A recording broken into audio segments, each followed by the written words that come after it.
உன் அப்பாவின் வாழ்க்கை நிச்சயம் பலிக்கும். ராஜ வாழ்க்கை உனக்கு ஆரம்பிக்கப் போகிறது. துயரமே இனி உனக்கு கிடையாது. உன் வாழ்க்கை முடியவில்லை, இனிதான் ஆரம்பம். அடுத்த கட்டம் மிக சந்தோஷமாக இருக்கும். நல்லது நடந்து கொண்டே இருக்கும். உனக்கு கூடிய சீக்கிரமாகவே நிலையான வருமானத்திற்கு நான் ஒரு வாய்ப்பை தரப்போகின்றேன். அது அதிர்ஷ்ட வாய்ப்பு உன் வீட்டின் கதவை தட்டப் போகின்றது. அதை பயன்படுத்தி உன்னுடைய வாழ்க்கையில் நீ எப்படியெல்லாம் முன்னேற வேண்டும் என்று ஆசைப்படுகிறாயோ தயங்காமல் நீ முன்னேறி கொண்டே போ. இனி உன் வாழ்க்கையில் ஏற்றம் மட்டுமே இருக்கப் போகின்றது. என் ஆசீர்வாதம் உனக்கு என்றுமே இருக்கு. கவலையே படாதே. கடவுள் எப்பொழுதுமே உடைந்த பொருட்களை மிகவுமே அழகாக பயன்படுத்தி விடுவார். உடைந்த மேகங்கள் தான் மழை பொழியும். உடைந்த நிலம்தான் உளும் வயலாகும். உடைந்த நெல்தான் விதையாகும். உடைந்த விதைகள்தான் புதிய செடிகளுக்கு வாழ்க்கை கொடுக்கும். அதனால் எப்போதாவது நீங்கள் உடைந்து நொறுங்கினால் நம்புங்கள், கடவுள் உங்களை பெரிய விஷயத்திற்கு தயார்படுத்துகிறார் என்று. உனக்குள் இருக்கும் மனக்குழப்பம் நான் உணர்ந்து கொண்டேன். அதற்கு நீ தீர்வை தேடிக்கொண்டிருக்கிறாய் என்பதையும் நான் அறிந்து கொண்டேன். அந்த தீர்வை நான் தருகின்றேன். என்னை சரணடைந்த உன்னை கவலைப்பட செய்து விஷயங்களிலெல்லாம் மீட்டு இழுப்பேன். கவலைப்படாதே, தைரியமாக இரு, நம்பிக்கை இழக்காதே. உனக்கு துணையாக நான் எப்போதும் வந்து கொண்டே இருப்பேன். நீ யார் என்பதை மீண்டும் அனைவருக்கும் புரிய வைப்பேன்.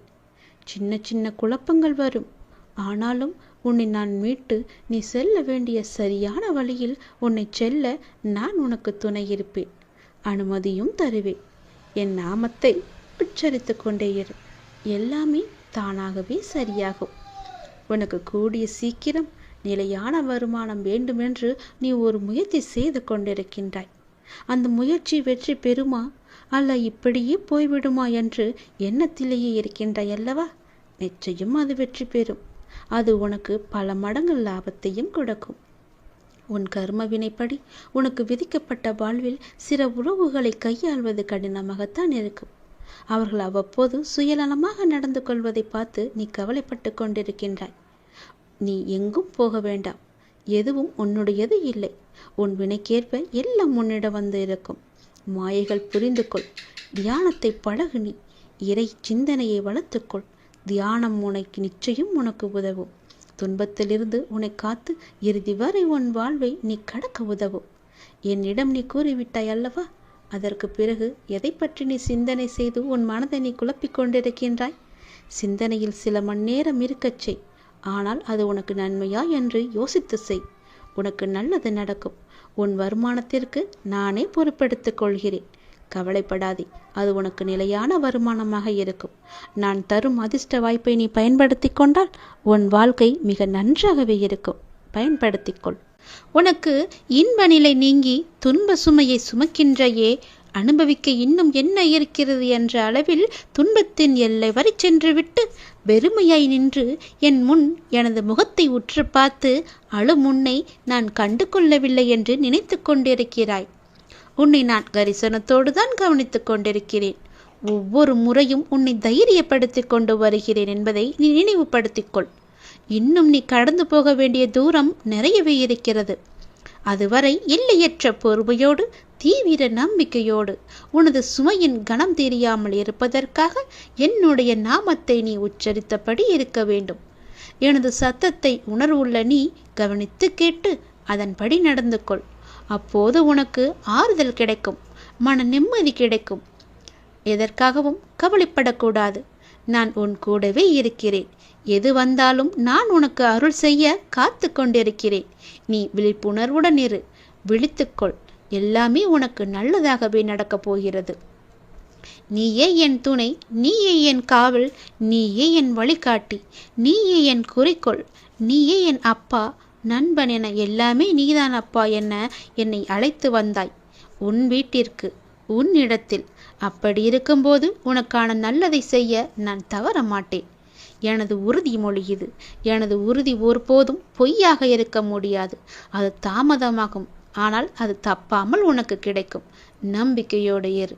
நீங்கள் நடந்து செல்லும் பாதை அவ்வளவு எளிதானது அல்ல, மிகவுமே கடினமானது.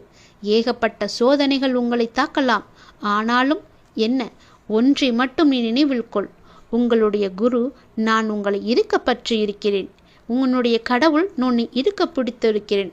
நீங்கள் செல்லும் பாதையில் இடர்பாடுகளை எல்லாம் கலந்து உங்களின் இலக்கை வெற்றிகரமாக கடக்க நான் துணை புரிவேன். நீங்கள் முழுமையாக நம்பும் நான் உனக்கு எல்லாவற்றையுமே செய்ய காத்து கொண்டிருக்கிறேன். இனி உன்னுடைய வீட்டில் நீ கேட்டபடியே எல்லாமே நடக்கப் போகிறது. உன் வீட்டில் மங்களகரமான நிகழ்வுகள் எல்லாம் நடைபெறப் போகிறது. நீ அதற்கான முயற்சியை செய். உன்னுடன் இந்த இறைவன் கடவுள் நான் இருந்து உனக்கு நடக்க வேண்டிய எல்லாவற்றையுமே உனக்கு செய்கிறேன். உன் குடும்பத்துடன் நீ ஆனந்தமாக இருப்பதை பார்ப்பதற்காகவே நான் தவித்து கொண்டிருக்கிறேன். மீள முடியாத துன்பத்தில், துயரத்தில், பிரச்சனையில் தவிக்கும் போது உன்னை பக்குவமாக அழைத்து அதிலிருந்து உன்னை விடுவித்தது யார் என்று நினைத்து கொண்டிருக்கிறாய்? நீ முழுமையாக நம்பும் கடவுள் நான் தானே, இறைவன் தானே. அப்படி இருக்கும்போது என் மீது உனக்கு நம்பிக்கை இல்லாமல் எப்படி போகும்?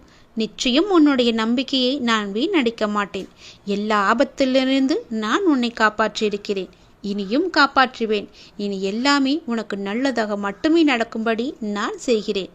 நீ இப்பொழுதே விழித்துக்கொள், விழிப்புணர்வுடையது. உனக்கான மகிழ்ச்சி நிலைத்து இருக்கப் போகிறது. உன்னுடைய மகிழ்ச்சியை தக்க வைத்துக் கொள்ள இப்போதே சுதாரித்துக்கொள். உரசாமல் வைரத்தை பட்டத்திட்ட முடியாது, நெருப்பிலிடாமல் தங்கத்தை தூய்மைப்படுத்த முடியாது. அதுபோலத்தான் நல்லவர்கள் சோதனைக்கு உள்ளாவார்கள், ஆனால் வீழ்ந்து விட மாட்டார்கள். சோதனை என்பது அவர்களை துன்புறுத்தும் விதமாக இருக்காது, மேலோட்டமாகவே அழைத்துச் செல்லத்தான் உனக்கு துணையாக உன் பக்கத்தில் நான் இருக்கிறேனே, உன்னுடைய அப்பாவாக. முன்னேற்றமே இல்லாமல் இருக்கிறதே என்ற மனோபாவத்தை நீ விட்டொளி. மெதுவாக முன்னேறுவது எவ்வளவோ மேல் என்ற நிலையில் பயணத்தை தொடரு. ஆளை கொள்ளும் கவலைகளை புறம் தள்ளி ஆளுமையை தரும் தன்னம்பிக்கையை ஆடையாக அணி. எளிதானதை நோக்கி செல்லாதே, சரியானதை நோக்கி செல். வாழ்க்கை ஒரு அற்புத பரிசு. அதை நீ மகிழ்வாக வாழ முயற்சி செய்யுங்கள், என்னுடைய துணையோடு.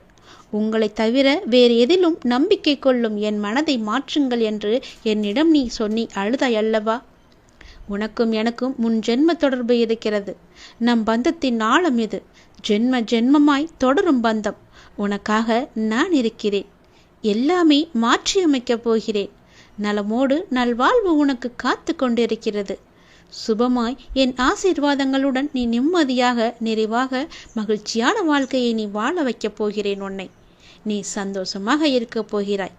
அதற்கு நானே பொறுப்பு.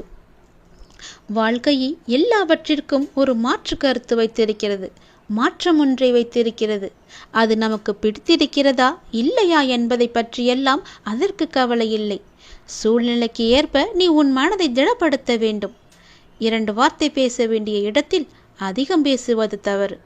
ஆலோசனை கூறும்போது உன் கருத்தை பிறரிடம் கூறி சொல்வது தவறு.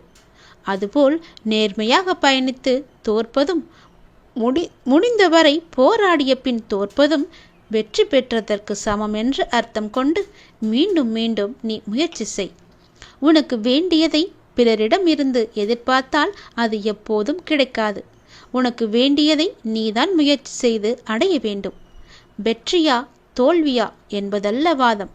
ஆடுகளத்தில் இருக்கிறாயா என்பதை மட்டும் நீ அடிக்கடி உறுதிப்படுத்திக்கொள். உயிரை தொங்கும் மாங்காய்க்காக கல்லுயர்த்தும் சிறுவனை நீ கவனித்துப்பார். எரியும் கற்கள் தோல்வியை தழுவுகின்றனவே என்று கைவிட்டு போவதில்லை. கடைசியில் ஒரு காயாவது அவன் கையில் விழும் வரை அதுவரை களைப்படைய மாட்டான். அவன் மனமும் அப்படித்தான், அவனுடைய கரமும் அப்படித்தான். அதுபோல உன் தோல்விகளையே கற்களாக்கி கவனம் சிதறாமல் வெற்றி கனியை குறிப்பார்த்து எறிய கற்றுக்கொள். எத்தனை முறை கல் எறியப்பட்டுகிறது என்பதல்ல கணக்கு, கனி கைவசம் வருகிறதா என்பதில்தான் உன்னுடைய கவனம் இருக்க வேண்டும். வெற்றியை கொண்டாட எவராலும் இயலும். தோல்வியை ஏற்று துவளாது இருக்க ஒரு சிலரால் மட்டுமே முடியும். அந்த ஒரு சிலரில் நீயும் ஒருவனாக இருந்தால் வெற்றி கோப்பையை நீ விரைவாகவே பெற்றுவிடலாம். அது உன் கையிலே கிடைத்துவிடும். வெற்றி முழக்கம் உன் வீட்டு கதவை தட்டும். நான் இருக்கிறேன் உனக்கு, எப்போதுமே உன் கூடவே இருப்பேன். நீ நிச்சயம் முன்னேறுவாய். உன் மனதில் எதிர்காலத்தை பற்றிய பயம் என்றாயிருந்தால் அதை தூக்கி எறிந்துவிடு. எனக்காக என்னுடைய அப்பா, என்னுடைய இறைவன், என்னுடைய குரு எனக்காக இருக்கிறார் என்ற நம்பிக்கையோடு இரு. எல்லாவற்றையுமே தூக்கி எறிந்துவிடு. உன்னோடு நான் இருக்கிறேன். பக்க பலமாக, உற்ற துணையாக, உற்ற தோழனாக, நல்ல நண்பனாக, உனக்கு உறவினராக, உற்றாராக, எல்லாமாக நான் இருக்கிறேன். பிறகு எதற்காக நீ கலங்க வேண்டும்? எல்லாமே உன்னை தேடி வரும்படி நான் செய்கிறேன். எல்லா பொறுப்பு நானே எடுத்துக்கொள்கிறேன். நீ நன்றாகவே இருப்பாய். யார் யாருக்கு என்ன தேவை என்பது அப்பாவுக்கு தெரியும். அதை அவர்களுக்கு கண்டிப்பாக கொடுப்பார். இங்கே தேவையானது பொறுமையும் நம்பிக்கையும் தான். பொறுமையோடு காத்திருந்தால் அவர் அருள்மழை நிச்சயம் உங்கள் மீது பொழியும். அது நாம் எதிர்பார்த்ததற்கு மேலாகவே இருக்கும். நாம் செய்யும் காரியங்களின் பலனையே நாம் திரும்ப அடைகின்றோம். நல்லதாக இருக்கட்டும், அது கெட்டதாகவும் இருக்கட்டும். நல்லதும் கெட்டதும் நம் செயல்கள் மூலமே நமக்கு விளைகின்றது. முன் செய்த பாவ புண்ணிய பலன்களை நாம் இன்று அனுபவிக்கின்றோம். கலங்கக்கூடாது. நான் இருக்கிறேன் என்று உன் மீது நம்பிக்கை வைக்க வேண்டும். என் மீதும் நீ நம்பிக்கை வைக்க வேண்டும். உன்னோடு எங்குமே எப்போதுமே நான் இருக்கிறேன் என்ற நம்பிக்கையை நீ வைக்க வேண்டும். நீ சொல்லாமலேயே உன் பிரச்சனைகளை நான் அறிவேன். எந்த ஒரு மனதில் அன்பும் அக்கறையும் நிறைந்திருக்கிறதோ அந்த மனம் பிறர் துன்பம் உணரும் தெய்வீகமாகும் என்பதை நீ உணர்ந்து கொள். நாம் செய்யும் காரியங்களின் பணையே நாம் திரும்ப அடைகின்றோம். நல்லதும் கெட்டதும் நாம் செயல்கள் மூலமே நமக்கு திரும்ப கிடைக்கின்றது. நீ இன்று ஒரு நல்லது செய்தால் அது பல மடங்காக நல்லது உனக்கு கிடைக்கும் எதிர்காலத்தில். நீ இன்று ஒரு துன்பம் சிறிதளவு செய்தால் அது பல மடங்காக பல துன்பமாக உனக்கு பெருகி வரும். அதனால் இன்றே நீ நல்லது செய்ய முற்படு. முன் செய்த பாவ புண்ணிய பலன்களை நாம் இன்று அனுபவித்துக் கொண்டிருக்கிறோம். கர்மா என்ற மூலம் கலங்காதே. நான் இருக்கிறேனே உன்னோடு எங்குமே எப்போதுமே. உன் வாழ்க்கையில் நீ எங்கும் எதையும் தேடிச் செல்ல வேண்டாம். உனக்கான அனைத்தும் நிறைந்த விஷயங்களாய் நான் உன்னுடன் இருக்கின்றேன். மற்றவர்களை நம்பி வாழ்வது சுயமரியாதை இல்லை என்று நினைக்கும் போது என் குழந்தை என்னிடம் மட்டும் உரிமையாக கேட்பதை பார்த்து நான் ஆனந்தப்படுகிறேன். நீ என்னை அப்பாவாக பார்ப்பதால் தானே என் மீது முழு உரிமை வைத்திருக்கிறாய். என் குழந்தைக்கு என்ன தேவை என்பதை நான் பார்த்து பார்த்து அள்ளி அள்ளி கொடுத்து வாழ வைக்கப் போகிறேன். அப்பா, எனக்கு பிறர் உலகப் பொருட்கள் மீது எல்லாம் எனக்கு கவனம் வேண்டாம். நான் உங்களையே எண்ணி வாழ வேண்டும் என்று நினைக்கும் என் பிள்ளையை என் உயிராய் நான் தாங்குவேன். உன்னை உனக்கான நிழலில் நான் வாழ வைப்பேன். உனக்கான சாம்ராஜ்யத்தை நான் உருவாக்கி காமிக்கின்றேன். அனைத்தும் உன் வாழ்வில் வெகு விரைவில் நடக்கப் போகிறது. நீ கேட்டது உனக்கு கிடைக்கப் போகிறது. உன்னுடைய வளர்ச்சி என்பது வானத்தில் மின்னும் நட்சத்திரமாய் ஜொலிக்கப் போகிறது. உன் சிரிப்பில்தான் என்னுடைய சந்தோஷம் இருக்கின்றது. உனக்கான வானமாய் நான் உன்னிடத்திலும் உன் வாழ்க்கையிலும் நான் எங்குமே உன்னை சூழ்ந்து இருப்பேன். உன்னை உன் வாழ்வில் ஜொலிக்க வைப்பேன். நீங்கள்தான் என் உயிர். உன் அன்பில்தான் என்னுடைய நிம்மதி இருக்கின்றது. உன்னை என் உயிராய் நான் காத்து கொண்டிருக்கிறேன். இனி எல்லாமுமாக உனக்கு நான் எப்பொழுதுமே இருப்பேன். நீ எல்லா வளமும் பெற்று சீரும் சிறப்புமாக வாழப்போவதை நான் கண்குளிர பார்க்க போகிறேன். உனக்காக உன்னுடைய எல்லாம் வல்ல இறைவன் நான் இருக்கிறேன். என் துணை என்றும் எப்போதும் எங்குமே உனக்கு என்று நீ சந்தோஷமாகவே வாழ்வாய்.